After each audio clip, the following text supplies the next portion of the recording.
Sri Lanka's new Prime Minister, Ranil Wickremesinghe, has secured the support of key countries in the world such as India, the US, Japan and China.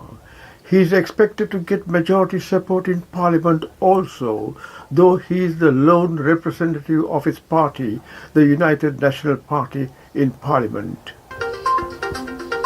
Wickremesinghe might not head a truly national government composed of all parties in Parliament, but he might get the support of enough MPs to have a majority, that is at least 113 in the House of 225. World's interest in stability. The countries supporting Wickremesinghe have based their policy on the critical requirement of stability, as the statements put out by their envoys show. The Indian High Commission said in its tweet that India hopes for political stability and looks forward to working with the government of Sri Lanka formed in accordance with democratic processes pursuant to the swearing in of Honorable Ranil Wickremesinghe as the Prime Minister of Sri Lanka. It further said India's commitment to the people of Sri Lanka will continue. In its first reaction to the situation in Sri Lanka after Mahinda Rajapaksa resigned as Prime Minister, India on Tuesday said that was fully supportive of the island's nation's democracy, stability and economic recovery. India will always be guided by the best interests of the people of Sri Lanka, expressed through democratic processes, said External Affairs Ministry spokesperson Arindam Bagchi. In keeping with our neighborhood first policy, India has extended this year alone support worth over USD 3.5 billion to the people of Sri Lanka for helping them overcome their current difficulties. In addition, the people of India have provided assistance for mitigating the shortage of essential items such as food and medicine, Bagchi added. There are a lot of developments that we are watching closely. We are a neighbor and a close friend. There have been evolving economic situation there as well as other developments. As you are aware, in order to help mitigate the economic situation there, we have extended assistance. If you put it together, about $2.5 billion worth during the past 2-3 months, I would say. The relationship between India and Sri Lanka is rooted in shared civilizational values and aspirations of our two people.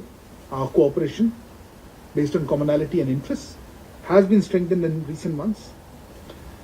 We see the recent developments. The Indian High Commissioner Gopal Bagle followed this up with the meeting with Wickremesinghe's latter's office on Friday. He presented the PM with a bouquet. Discussions with the Indian High Commissioner focused on the measures being taken for economic recovery, while the High Commissioner promised to continue assist Sri Lanka. Later, asked by newsmen about Sri Lanka's relations with India, its closest neighbor, Wickremesinghe said it will become much better. During his previous stints as PM, Wickremesinghe visited India on 4 occasions in October 2016, April 2017, November 2017 and October 2018. Asked about the agenda as the Prime Minister, Wickremesinghe said, I have taken on a challenge of uplifting the economy and I must fulfill it. Setting the economy right by meeting the forex shortage and getting the population's essential goods is his single point agenda, and for that political stability in the form of Parliament's support is needed. Now, problems in Parliament.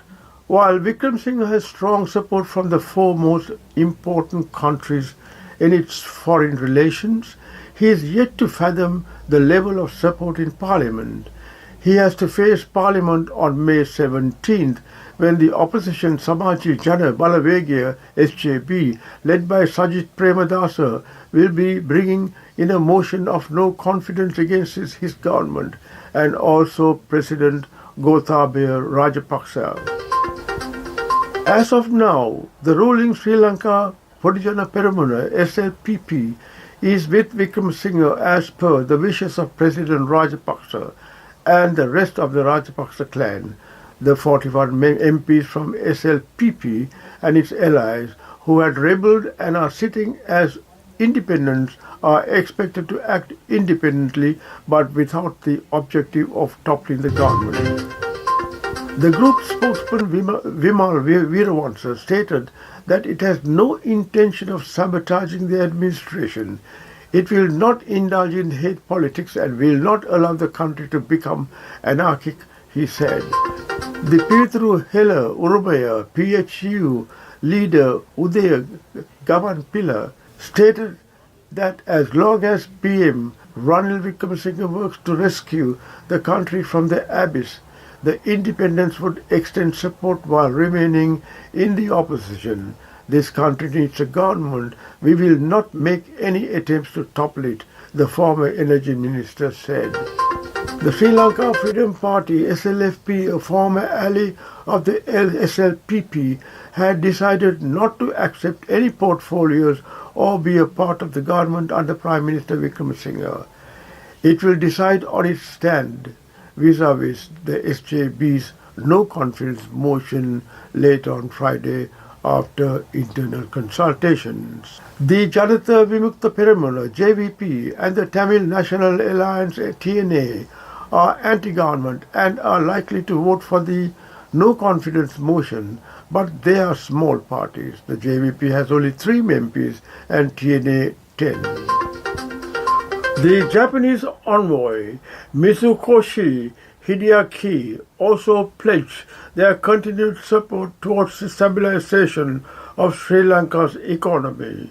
Both envoys discussed the measures being taken to gather support from other foreign nations to help Sri Lanka's economy.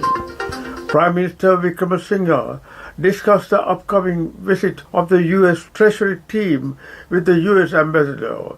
The meeting also broached the subject of the 19th Amendment and the strengthening of the oversight committees in Parliament.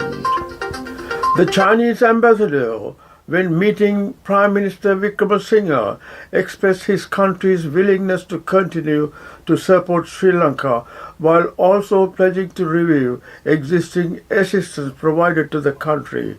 The Prime Minister also spoke to the British High Commissioner Sarah Hulton prior to her departure to the UK. She was scheduled to brief the British government on the situation in Sri Lanka.